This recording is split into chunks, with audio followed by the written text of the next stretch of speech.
John Kerry's climate hustle, right? So John Kerry, naturally, he is one of these big climate folks who believes that we must, as the United States, this country must completely and utterly decarbonize all energy production completely.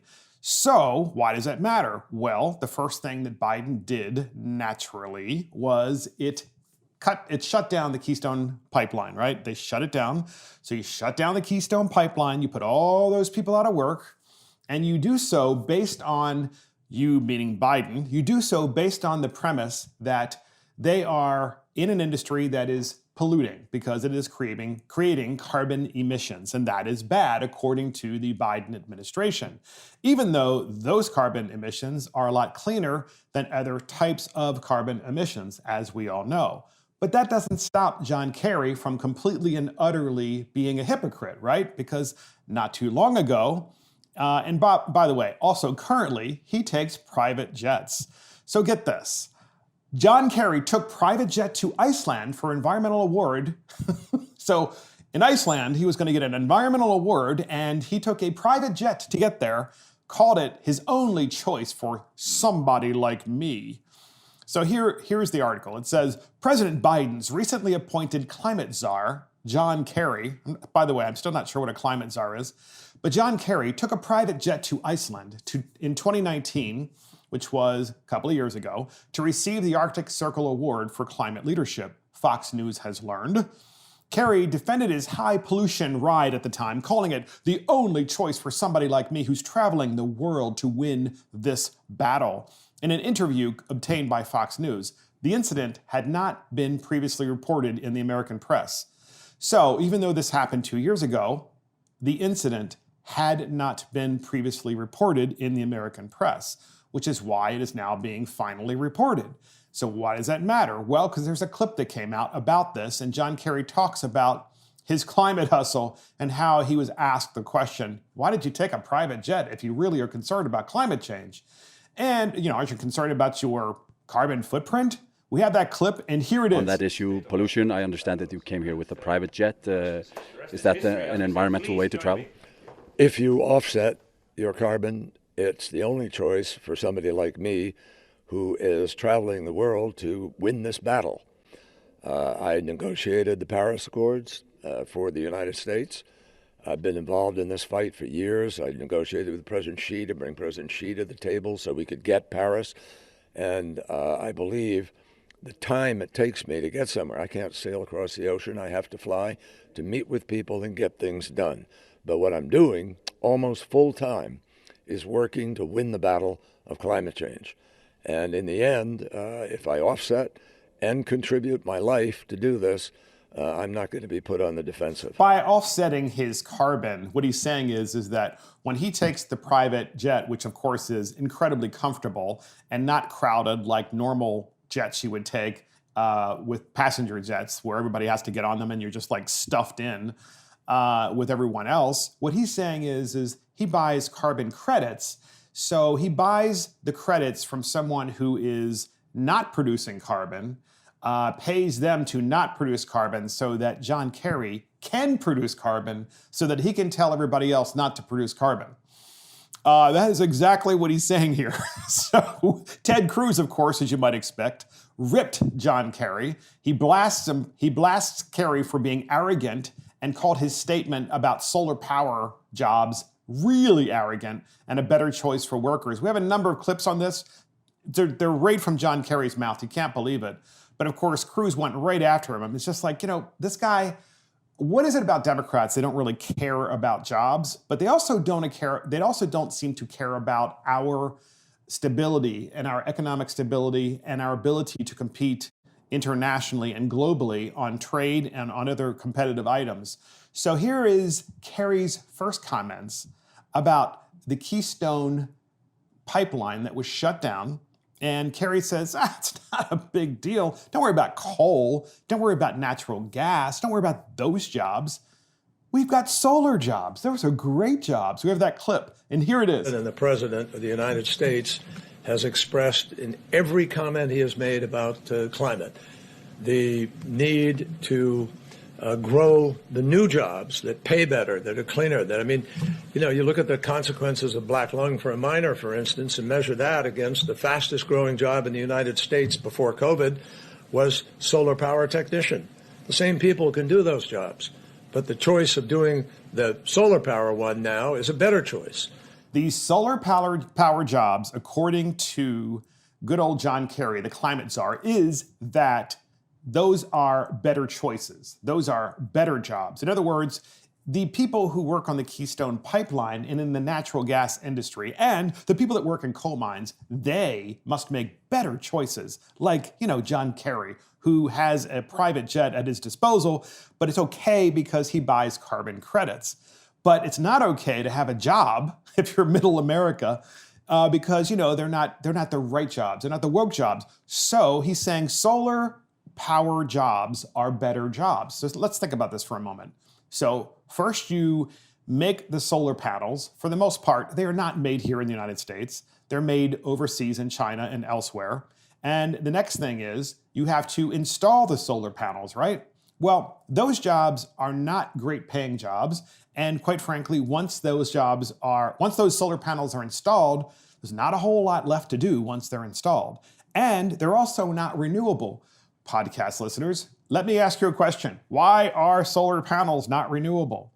Because after 20 years, they have to be what? Replaced. What do you do with the old solar panels? Well, if you ask the climatologist, well, you just renew them. They're just renewable. They just keep going forever. Or you say, well, no, what do you really do with them? Oh, you recycle them. No, actually, you can't recycle them. They're actually put in landfills. They're put in landfills. So Kerry, of course, completely lies about it. Of course, it's the continued climate hustle. So then Kerry says, it's not just solar jobs that are the best, it's also wind turbines. We have a clip on that, and here it is. The second fastest growing job pre-COVID was wind turbine technician. Pre-COVID. This is happening. 75%, 70% of all the electricity that's come online in the United States in the last few years came from renewables. Not, coal plants have been closing over the last 20 years. So what President Biden wants to do is make sure those folks have better choices, that they have alternatives, that they can be the people who go to work to make the solar panels. They were making them here at home. That is going to be a particular focus of the Build Back Better agenda. So once again, wind turbines. You must work on wind turbines. You must get into that industry because that would be a better choice. Then he continues to say, well, more electricity has been produced by renewables than in any other plant. Well, that's because under Obama, and now, of course, under Biden, they have shut down power plants. And they're trying to shut down power plants. They're trying to shut down all kinds of energy that has to do with any kind of carbon pollution. They're trying to just completely get rid of them. And the reason why you might have an increase in jobs in wind turbine construction or manufacturing or in solar manufacturing or solar installation is because of government, not because of the market. The market isn't demanding it. It's the government that's making the market demand it. And everybody knows it because they put in these massive incentives, all kinds of carbon credit incentives and tax incentives so that the richest of the rich on Wall Street can then invest in these things knowing that their real customer isn't you. The real customer is the government who's paying them. This is just a hustle between good old climate czar John Kerry and Wall Street. That's all it is. It's exactly what it is. So then Kerry's asked another question. What about, climate and the workers? What about all those workers you're displacing? Well, we had that final clip, and here it is. And I think that unfortunately workers have been fed a false narrative. No surprise, right, for the last few years. They've been fed the notion that somehow dealing with climate is coming at their expense. No, it's not. What's happening to them is happening because of other market forces already taking place. And what the financiers, the big banks, the asset managers, private investors, venture capital are all discovering is there's a lot of money to be made in the creation of these new jobs. There's a lot of money to be made by Wall Street because, as I just said, the United States government is actually they're funding all of these institutions and these particular industries. The industries.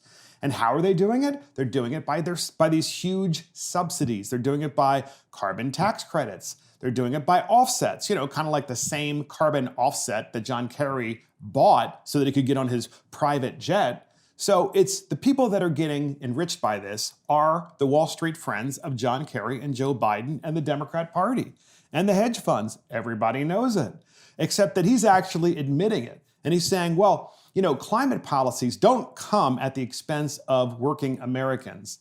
Yes, they do, because they just shut down the pipeline and they're trying to shut down coal. So how can they possibly say this? And let me ask you something. If the real culprit in the world is China in terms of carbon emissions, which of course it is, China and India, why would one of your first actions as president of the United States give away one of your biggest levers of power, which is to say, I'm going to shut down coal and I'm going to shut down natural gas? Wouldn't you use that as a leverage point with China and India? But no, instead, Biden shut that down first, and now they're going to go to China and say, hey, would you play with us on the climate, hustle? We need you to shut down all your carbon emissions too. What do you think the Chinese are going to tell them? They're going to say, go pound sand. So in the Wall Street Journal, to prove my point, it says, Biden's China policy to be steered by teams of rivals. So President Biden has stocked his China team with high-powered officials who have long-standing ties to one another but differing objectives. How they work together could determine whether the new administration is a unified China policy or one riven with divisions that Beijing can exploit. Former Secretary of State John Kerry, now the White House's climate envoy, is pursuing an international climate deal that requires the cooperation of China, the world's largest emitter of greenhouse gases, to be effective. The White House's China coordinator, Kurt Campbell, meanwhile, wants to push back hard on China.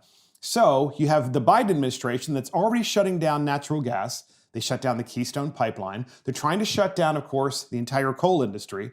They want to get rid of the oil industry. And they want to do that now.